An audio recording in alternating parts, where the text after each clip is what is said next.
எல்லோருக்கும் காலை வணக்கம். எப்படி இருக்கீங்க? இந்த சம்மருக்கு வந்து இந்த இயற்கை காட்சிகளை வந்து வீடியோ போட்டதோடு போடவே இல்லை.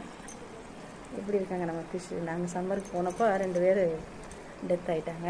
ரொம்ப மனசு கஷ்டமாக இருந்துச்சு. இன்றைக்கி என்ன எங்கள் வீட்டில் ஸ்பெஷல் காலையில் அப்படின்னா, சம்மர் டே வந்து அப்பா தாங்க முடியலைங்க. வீட்டுக்குள்ளே உட்காந்துருந்தா கூட புழுங்கி தள்ளுது. இப்போ இந்த நேரத்துலலாம் நம்ம என்ன பண்ணோன்னா, நம்ம குளிர்ச்சியான பொருட்கள் வந்து நம்ம செஞ்சு நம்ம வீட்டில் ஆண்களாக இருக்கட்டும் பெண்களாக இருக்கட்டும் சாப்பிடணும். உள்ள ஆர்கன்ஸும் குளிர்ச்சியாக இருக்கணும். அகத்தின் அழகு முகத்தில் தெரிவது போல். இன்றைக்கி வெந்தயம்னா இப்போ வந்து 2 பங்கு அரிசி எடுத்துக்கிட்டோன்னு வச்சுங்க, 1.5 பங்கு வெந்தயம். இதை நல்லா ஊற வச்சிடணும். இது என்னென்னா கொஞ்சம் நரன்னு அரைச்சிட்டேன். இன்னும் நைஸாக அரைக்கணும். ரொம்ப நேரம் ஆச்சு இது வேகிறதுக்கு. நான் டீட்டெயிலாக ஒரு நாளைக்கு இன்னொரு வீடியோ நான் போடுறேன். அரைச்சி செஞ்சு இங்கே இருங்க சூப்பராக அப்படி நாட்டு சர்க்கரை நல்லெண்ணெய் ஊற்றி வச்சாச்சு. வாங்க சாப்பிட்லாம். ஓகேங்களா? இது வந்து காலையில் வெறும் வயிற்றுல நம்ம சாப்பிட்டோன்னா வெந்தயம் எவ்வளோ நல்லதுன்னு உங்களுக்கு தெரியாதாண்ணா? சுகருக்கு நல்லது, உடம்புக்கு எவ்வளோ வந்து இந்த சம்மரில் வந்து நமக்கு வந்து ஆரோக்கியத்தை கொடுக்குது. அதே மாதிரி இன்னொரு டிப்ஸ், அரிசி வந்து பச்சை அரிசி வந்து எங்கள் வீட்டில் சாம்பிராணி கொஞ்சம் பட்டுச்சு. அதனால் சாம்பிராணி வாசமாக இருந்துச்சு. அந்த அரிசியில் எதுவும் செய்ய முடியாது. அந்த அரிசியை நல்லா ஊற வச்சு அரைச்சிட்டு அப்படியே நிழல்லையே காய வச்சிட்டேன்.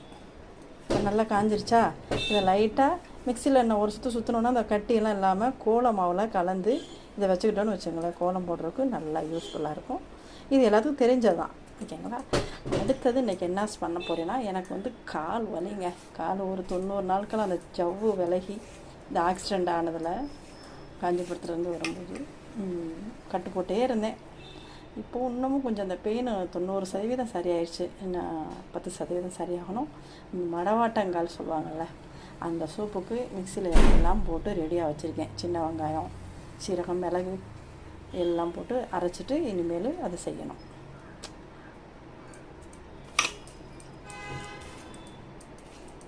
இந்த வெந்தய களி பாருங்கள், டீட்டெயிலாக ஒரு நாளைக்கு சரி. இதே மாதிரி நம்ம உளுந்தில் செய்யலாம். வறுத்த உளுந்து ஆல்ரெடி வீடியோ உங்களுக்கு நான் போட்டிருக்கேன்னு நினைக்கிறேன். அதில் செய்யலாம். தேங்காய் பால் ஊற்றி இதில் செய்யலாம். கொஞ்சம் டேஸ்ட்டு கொஞ்சம் டிஃப்ரெண்ட்டாக இருக்கும். இல்லை ஒன்றுமே இல்லை, சிறு கசப்பு வரும், அவ்வளோதான். ஆனால் தேங்காய் பாலை நம்ம ஊற்றுறோன்னா லாஸ்ட்டில் ஊற்றணும். நம்ம நல்லா திக்காக களியை செஞ்சுட்டு அந்த லாஸ்ட்டில் கிண்டி அப்படியே இறக்கிடணும். அது ஒரு டேஸ்ட்டாக இருக்கும் இந்த வெந்தய களியிலேயே. ஏன்னா தேங்காய் பால் ரொம்ப நேரம் கொதிச்சா அது நல்ல கொழுப்பாக இருக்காது இல்லையா, உடம்புக்கு நன்மையை செய்யாது. அதனால் எப்படி இந்த வீடியோ இருக்குன்றதை சொல்லுங்கள். நீங்களும் செஞ்சு பார்த்து